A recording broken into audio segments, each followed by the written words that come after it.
Hey kids, and welcome to the show. Today I'm going to be talking to you guys about a few things that will cause me to lose respect for another person. And most of them boil down to one thing, and that is honesty, integrity. Integrity is super important to me because it's the one thing that no one can ever take from you. They can force you or coerce you, but no one can ever take away your integrity. It doesn't matter how much money you have, it doesn't matter what job you have, it doesn't matter what color your skin is, it doesn't matter what planet you're from. We're probably going to find some aliens. I believe that. I really do. We're shooting stuff into space. Eventually somebody's going to answer. But let's get back. We are talking about the things that make us men. Things that are the most important are not what people think are on the surface. As you can see, now that I'm going to be working on this channel, we're going to be talking more about dad things and advice from dad. But before I do that, I want you to head down to the link, like, share, subscribe this video, do all that good stuff, but hit the link, buy yourself some Scars and Stripes coffee using my link. I'll get a little bit, and that will help support the channel. Also, this little link below, the $ Blessed Fatherhood on the Cash App, if you want to shoot us a monetary donation, that all helps us to pay the bills and the internet. So let's keep going. So here we are, one take. That's my goal for these shows. I always try to do it in one take, which means sometimes I stutter. Sometimes I lose my train of thought and I have to come back. Sometimes I stop and just start all over again. This is about the 8th attempt to this video, just so you know, just getting the introduction out. But here it is, integrity. Nothing is more important than a man's integrity. And the ways you can make me lose respect for you are, number one, you lie to me. If you lie to me, I'm probably never going to trust you again. If you say something that feels really, really off, it'll be in the back of my head that you're being deceitful. So lies are they're just uncompromisable. I can't be around a person who lies. Someone that offers help but leaves a bigger mess, that is something I don't like. And what I mean by that is they'll say, hey, let me come over to help you move. And then they'll come over and then they just tear everything out of your closets, leave everything all over the floor and say, oh, I got to be somewhere. And they take off. So they've basically made more work for you. And so we know those friends. And the other ones that make me lose respect for you is when you're always complaining about something. Now, there are times to complain. You complain to your priest, you complain to your therapist, you complain to your spouse. But when all you do is complain, and all you do is say, oh, woe is me, this is bad, I have no tolerance for that because, man, I've got stories. I've lived through some terrible, terrible things.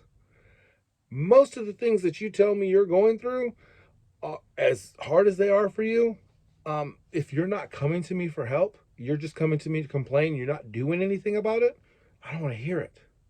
Now, if you're hurting and you come to me and say, I can't do this, I'm there to help you. But if you sit there and say, I can't do this and I can't do that, it's like, well, what do you need done? Well, I need to go and take care of this. I got to go to an appointment. It's like, well, why didn't you go to your appointment? Well, I forgot. Well, those are the things that irritate me, is stuff like that, where you know what you need to do to make yourself better, but you're not making yourself better. Why does that irritate me? It's because I don't want you around my kids. I don't want my kids to have that attitude. The attitude I want my kids to have are, things are hard, we're going to work, when we need help, we'll ask for help. If something's hurting, we cry on our property a lot, okay? Whining and crying, two very different things. Whining is noise with no production value. You're not doing anything except irritating everybody around you. Crying, you are saving your soul. I will hug you. I don't like to hug, but I will hug you through tears. I don't even want to be in the same room with you if you're whining. And that's the communication we're having with our kids. Our kids understand the difference. When I say stop whining, they understand that what they're doing is whining and not crying, because I'm not allowed to say stop crying to my kids. And the reason I'm not allowed to say stop crying to my kids is because of my amazing wife that constantly reminds me that it's okay to cry. Yes, it's okay to cry. So the compromise is this. Yes, it's okay to cry, but it's not okay to whine. So if you're whining and you're crying all over everybody, that's whining. So we have to work together without castrating the other person, without taking away their power and their authority. My wife can tell me, don't tell our kids to stop crying. And she speaks with authority and she doesn't take mine. That is what a marriage is supposed to be. A marriage is when one spouse can speak with authority to the kids, flipping what the other spouse had said and never taking away the other spouse's authority. How do we do that? Because we tell our kids, we can change our minds, and your mother speaks for me. And then their mom says, your father speaks for me. What we never hear in our house is, Mommy said it's okay if you said it's okay, because they know that once it's no, it's no. But, and here's the big caveat in our family, there are 3 answers to every question. And this includes when you're talking to God. The 3 answers are simple. 1, yes. 2, no. And 3, wait. Waiting's the toughest one.